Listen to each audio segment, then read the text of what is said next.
Welcome to The Explainer. I am absolutely thrilled you're here today because we're going to tackle something that honestly touches pretty much everyone at some point. Today, we are completely dismantling that exhausting, seemingly endless paycheck-to-paycheck cycle. And we're going to do it by focusing on one specific, highly achievable target, the $10,000 rule. If you've ever felt like you are working incredibly hard but somehow just never actually getting ahead, well, this explainer is built exactly for you. You know that exact feeling, right? When you check your bank account and technically there is money sitting there, maybe $800, maybe $2,000, but emotionally, you still feel completely broke. One unexpected bill, one slow month at work, and boom, that money just vanishes. And right in the middle of all that stress, you log online and see these completely out-of-touch gurus shouting, just invest your money, just buy assets. And you're sitting there thinking, with what money? Because when you only have a few $100s to your name, as this quote captures so perfectly, money doesn't feel like a tool, it feels like oxygen. You literally need it just to breathe.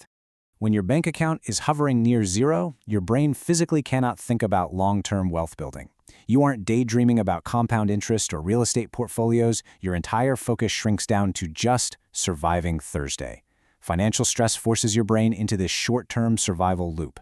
So the big question is, how do we actually break out of it? Well, let's get into Section 1, the high cost of panic. Listen, going from zero to your first $10,000 is not about getting rich. It is entirely about removing panic. Because here's a really hard truth we have to face. Panic is incredibly expensive. When you don't have financial space, every minor bump in the road morphs into a full-blown crisis. A simple flat tire doesn't just cost the price of a tire, it becomes high-interest credit card debt. A missed paycheck triggers this whole cascade of overdraft fees. A family emergency forces you to take out a terrible, predatory loan.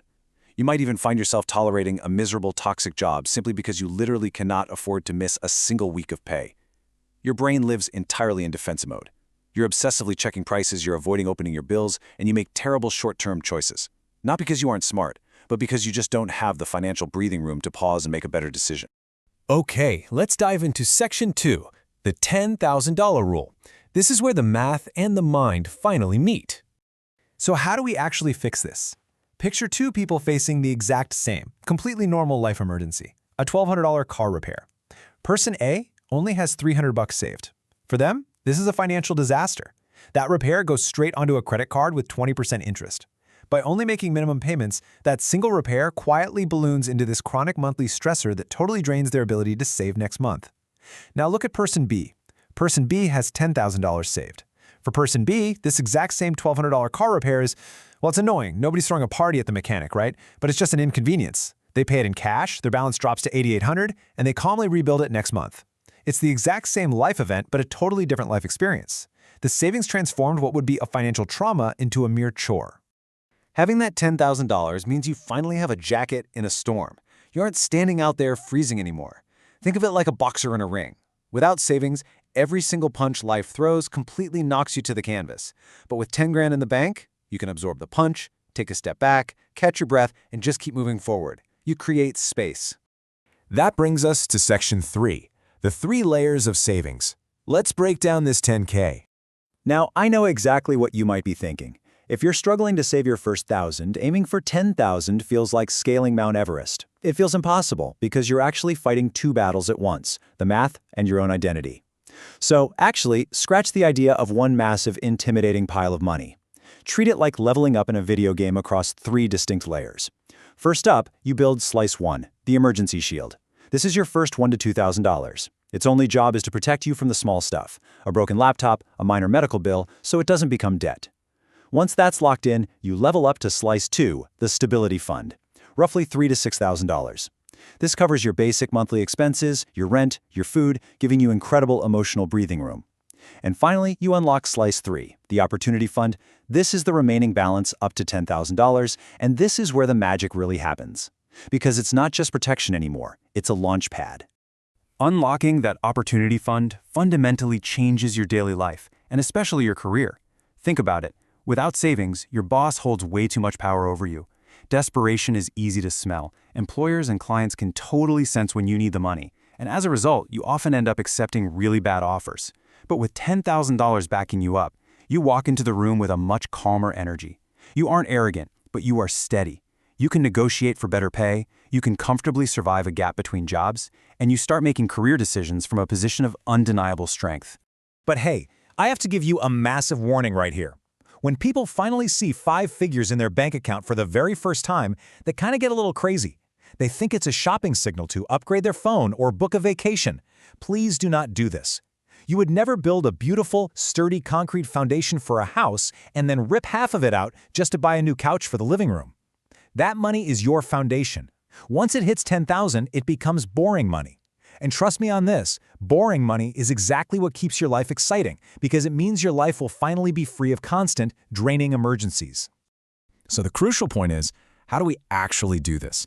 Let's move to section 4, how to actually get there. Let's look at the concrete, undeniable math. Pick a real number that actually works for your budget. If you can save $250 a month, it's going to take you 40 months. If you can push it to $500, you're there in 20 months. $1,000 a month? You get there in under a year. Now, thinking about these timelines, 40 months might feel agonizingly slow. But hear this. Most people stay broke simply because they quit slow progress. They save for 2 months, they don't feel like a millionaire yet, so they just stop. The people who win are the ones who let the boring math do its job. So here is your actionable 5-step roadmap to make this happen. Step 1, pick that real number we just talked about. Step 2, automate it immediately. Do not wait to see what is left at the end of the month, because I promise you, your impulses will spend it. Pay yourself the absolute moment your check hits. Step 3, separate the account.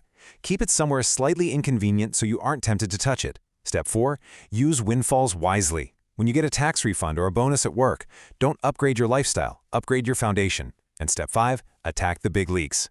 Don't just stress over a $4 cup of coffee. Look at the massive drains, like high rent or expensive car payments. Remember, before you hit 10 grand, your entire mission is purely protection and stability. Which brings us to the final piece, section 5, from defense to offense. Crossing that $10,000 finish line fundamentally shifts your entire identity. Let's look at David and Mark. Both make the exact same income. David decides to wait until he makes more money to start saving. Mark, however, commits to saving $500 a month.